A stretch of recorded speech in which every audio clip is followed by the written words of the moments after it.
Bueno, que entre el sector privado a operar en este ámbito de las vacunas, a proveer vacunas, a comprarlas internacionalmente, a ofrecerlas, ya sea a los empleados de las distintas empresas, ya sea a los afiliados a las distintas EPS, que lo haga o no lo haga.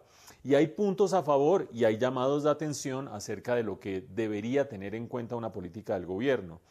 Los puntos a favor. Hace apenas unos minutos estábamos analizando cómo hay dificultades logísticas del gobierno y mientras más actores estén sumando para aprovechar la capacidad instalada de las EPS privadas, de los distintos actores de la salud, de las distintas empresas, pues mucho mejor, porque ya que el cuello de botella no parece ser, o cada vez es menos, la disponibilidad de vacunas y cada vez más la logística para aplicarlas, pues qué bueno que si hay vacunas allá afuera en el mercado internacional, vayan, las traigan los privados, ayuden aquí a complementar, etcétera, etcétera. Tanto así que el mismo decreto que establece el Plan Nacional de Vacunación, el decreto de hace unas cuantas semanas, ya prevé la posibilidad de que los privados entren a negociar vacunas internacionalmente y las ofrezcan en el país. Lo que dice ese decreto es que será el Ministerio de Salud el que definirá cuándo y cómo. Y justamente como ese decreto establece que será el ministerio el que diga cuándo y cómo, ahí es donde entra el llamado de atención del doctor Bruce McMaster, la cabeza de la ANDI, cuando dice, váyanos adelantando una fecha y váyanos adelantando cuál es la regulación, por favor. No tiene que ser que entremos a operar ya, pero sí que sepamos con qué reglas del juego y en qué escenario y a qué plazo nos vamos a mover.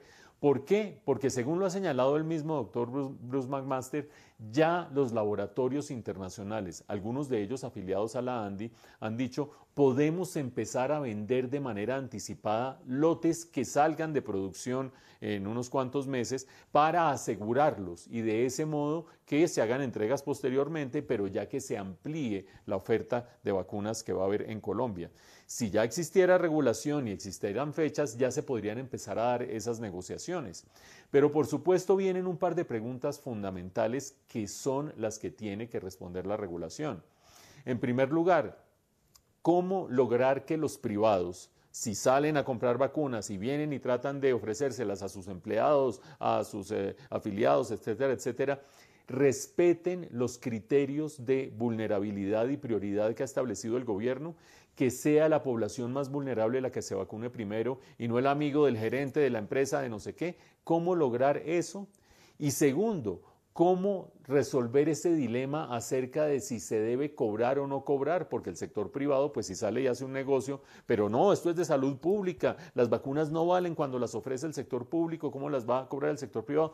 No se sabe si las va a cobrar el sector privado o no, eso lo tendría que ajustar y definir la regulación.